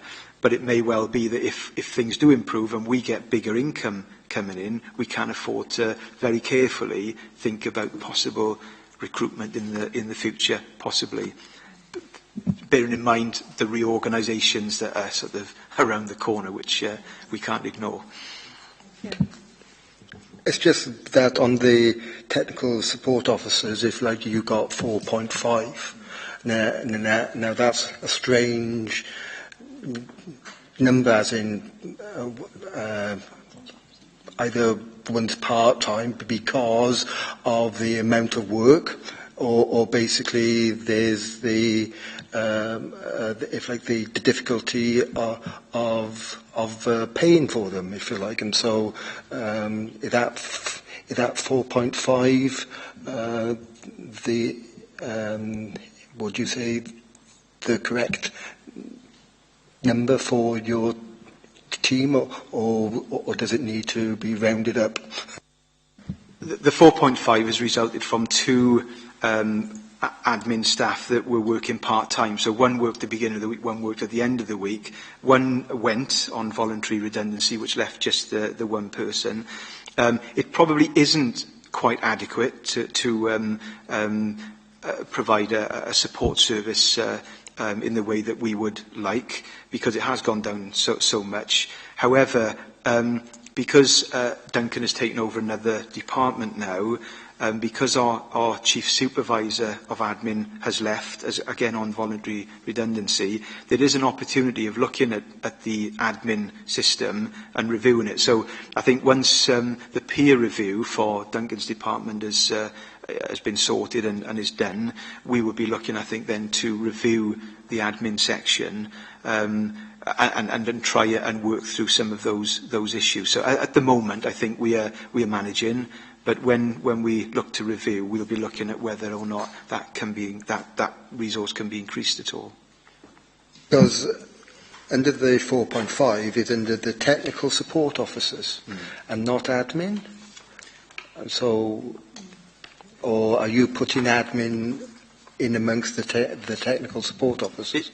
It's a mixture, actually. It is that the people that work directly for planning at the moment, they're mainly technical support, but they have administration duties as well. So yeah, they're mainly technical, but they have those other duties. Thank you very much, Richard. This is early stages, really, because we still haven't seen the criteria in that, but I'm really, really pleased with your articulate answers that you've given us today. I think the committee has thoroughly scrutinised the documents that we've had, and I'm satisfied with some of the things that have come out. I would like you to stay now, if possible, but not as an invitee, but as more in your expertise side of it, where we as members now in the proceedings, we actually have to look at what recommendations we have to make, and you are the experts, so I'd like you just perhaps to have a glass of water and relax a bit now after the... Yeah. Would you agree with that? Would you agree with that? Would you like the officers to stay? Personally, I see no problem in the officers staying. They're going to be able to find out what we say anyway, aren't they? Yeah. It isn't usual for them to stay. Okay. They usually leave, but I mean, I don't know what other members think. Well, bearing in mind it is webcast, they can go and look at it after, I suppose. So it's up to them. Perhaps they want to go, perhaps they've had enough. I do apologise for not consulting you first, but if you've got no problems with that, I mean, it's in the public domain, so they can pop next door and look at it. But if we have got any questions that we need to seek clarification on, we have them here rather than go outside and see if they're watching next door. I don't think it will stifle debate. No, it won't stifle debate, and I'm sure I really appreciate what you've given us today, guys. And members, over to you. Is there any thoughts that you have on the recommendations? Can I just apologise? We've had a family bereavement. I didn't realise that it had affected me that much, but I just dried up. Apologies. Oh, no, you did very well, and thank you. No. I think two aspects strike me, really. One is we should be supporting what has been suggested, not so much by Richard and Norman, but by Sam earlier on, that the quality of the service to the public and to agencies would be much improved by a web, an internet system to enable some of those issues which perhaps have led to some aspects not being as good as they might be, that would actually help solve the problem and improve the service. So I think we ought to give strong support to that system being introduced by the end of the year. The other thing I would like to suggest is that the balance between speed and quality, as expressed by Richard, is something which I personally would endorse.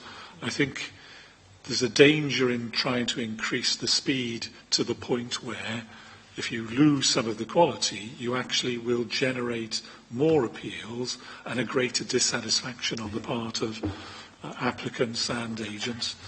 But it needs to be kept an eye on, and as we've said, there are certain aspects of the customer satisfaction survey which we would look to see improved, but the overall balance, perhaps, is, as expressed by Richard, I think is something which I would want the committee to endorse, particularly as I think Sam also made the same sort of point, that speed wasn't necessarily everything if the quality of the decision, particularly in terms of approvals, meets the satisfaction of the customer, as it were, then that probably is a stronger element of outcomes than necessarily the speed, particularly as the speed is determined by fairly arbitrary dates, and it's a sort of arbitrary measurement which we've seen by the statistics actually can lead to variations without actually there being any obvious explanation for it other than the way in which applications come in and the way in which they're responded to. So I think that's the sort of expression I would like to see committee put forward, is that we can't, as you said, Chair, sit on our laurels, but we do need to look to improve, but that web-based system looks to be a very significant part of our aspiration to improve the service. Sorry. I totally echo those sentiments, Brian. The 2 points you made with the software, and my concern is that it needs to be fed up with this speed versus with quality. I mean, that needs to be fed back up to WAG. How they going to deal with that is very concerning, where it shifts our priorities as a local authority to concentrating on meeting the targets and keeping ourselves out of a poor situation and having it taken off us, and that's detrimental to the customer service. We are providing a service at the end of the day, and I'm quite happy with the customer service. But that's not going to gain any points with WAG, who seem to be focused on the speed. And I think all authorities need to get together and feed that back up. It's a very difficult balance to achieve for us as an authority and throughout Wales, I think. But it does concern me, and that definitely is a recommendation from me as well. I agree with everything that Brian has said. There's one thing niggling me, the temporary officer you've got until June. Now that's going to leave a gap, and that's worrying me. I think we ought to be recommending, that gap be filled permanently. Just to clarify, I think I mentioned that it was mainly to do with maternity leave. It was help. Now that person on maternity is now back, and so that person is a little bit extra that's really helping In terms of the more minor stuff, the householder development certainly is helping, but that resource will, disappear in June at the moment, And that worries me. Do you know what I mean? Perhaps you're sort of a bit short in staff. Would you agree with that? Would you like, to have a person permanently there to fill the gap when... Because, you've got two there now. The person's back from maternity, and you've got the temporary person working. Well, when the temporary one finishes, Be it's going to careful, be a gap. Richard, you have a budget. They might take something else from you. I think sorry. I was just going to say, I think we could all express support for that, but it seems to me a balance has to be made, and it's not for us to try and determine that balance. For example, if that particular member of staff were kept on, if that then had an impact on the budget in terms of the software development, then I'd be opposed, because I think the software development is probably more important than maintaining a member of staff beyond the current establishment for a longer period. If you can manage the both, fine. But I think we have to leave it to that review of the budget in order to determine whether it is possible to stick to your target to get the web system moving by the end of the year. I'm sure.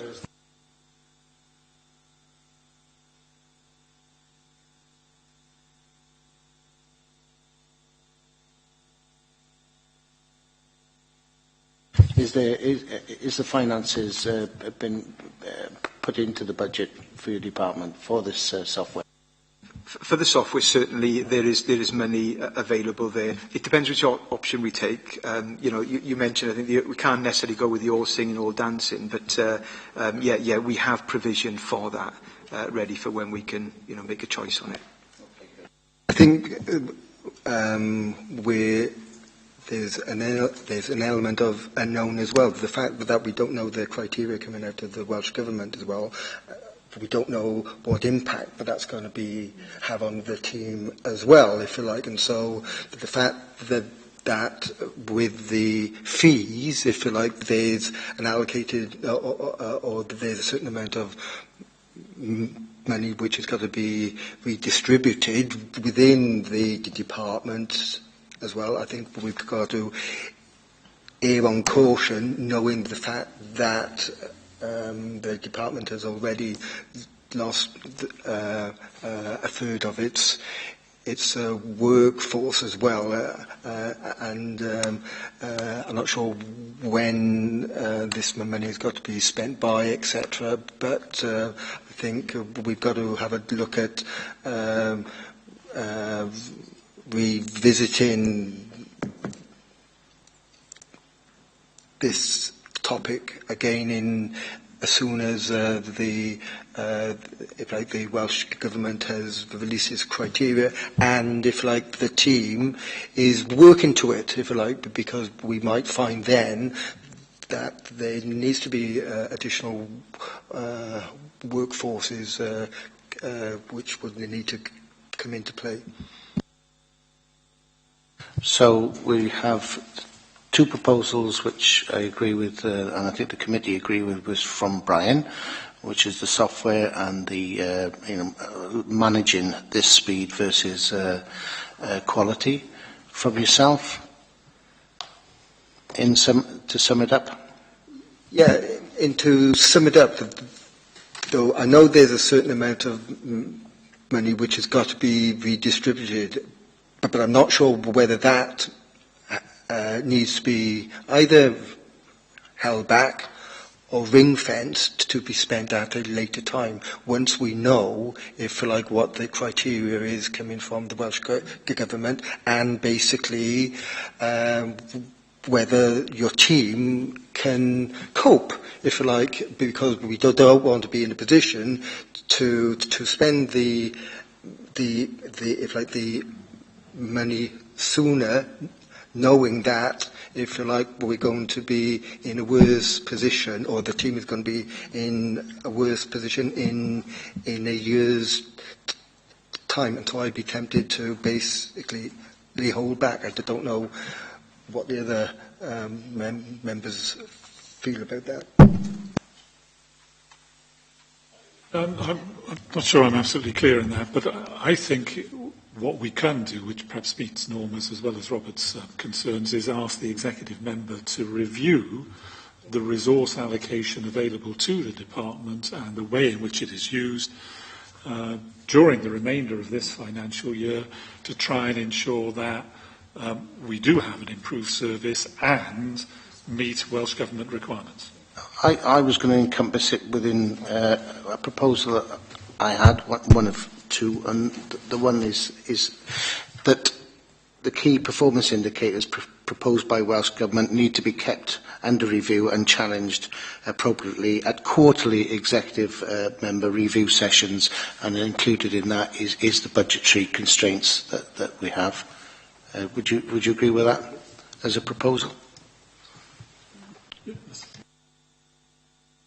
But I think, yeah. Sorry, you combine the two, that the executive member is reviewing those performance indicators, and in light of that, considering the budgetary implications that we're talking about in relation to staff and software. Yeah, that's fine, as long as staff levels are, how can I say, reviewed quarterly. And, you know, before you get into trouble sort of thing. I'm not suggesting you will for a minute, but I think it's something that's got to be, how can I say, looked at regularly, because you don't really know the amount of work you might have to do in the future, and you need to be prepared for that. I think we should bear that in mind, you know, for staffing levels. I know you're firefighting at the moment with what the cards you've been dealt with. We haven't got the full package, which is the weeds that criteria from Welsh Government. But I think I alluded to it earlier with the fact that communication with other authorities, and I'm talking about apples with apples, not apples with pears. You know, an authority similar to us, with the resources similar to us, that you feel is to engage with them, and if you can find out, just it could be something simple, just to deal with our present performance and to raise that level with maybe they've got procedures, maybe they've got somebody doing something else. This is something I think we should look at, and we can do. There's no reason why we can't do this while we're waiting for the criteria from Welsh Government. Is to talk with this team that is set aside by Welsh Government that you were talking about, which oversees all this, and they're supposed to be engaging with other authorities, just to find out if there's anything that we're doing obvious right now that could improve our performance given our current situation. I just think that there's mileage in that myself. It doesn't hurt. There may not be. You might be doing everything in your powers, but I would question why these guys are performing that much better, and if it isn't down to their resources and their manpower and that, just something with their procedures or whatever. It might be the software is making a massive impact, and there's your case then for having the all singing, all dancing one.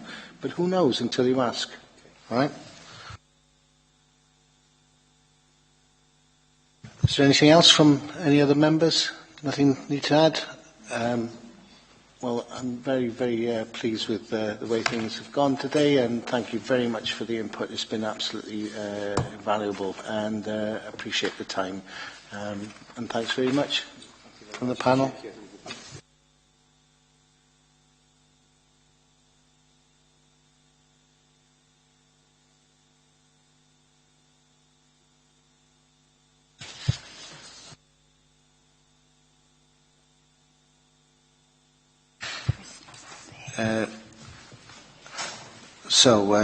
The next item, members, is not for publication. Therefore, at this point, we need to end the webcast.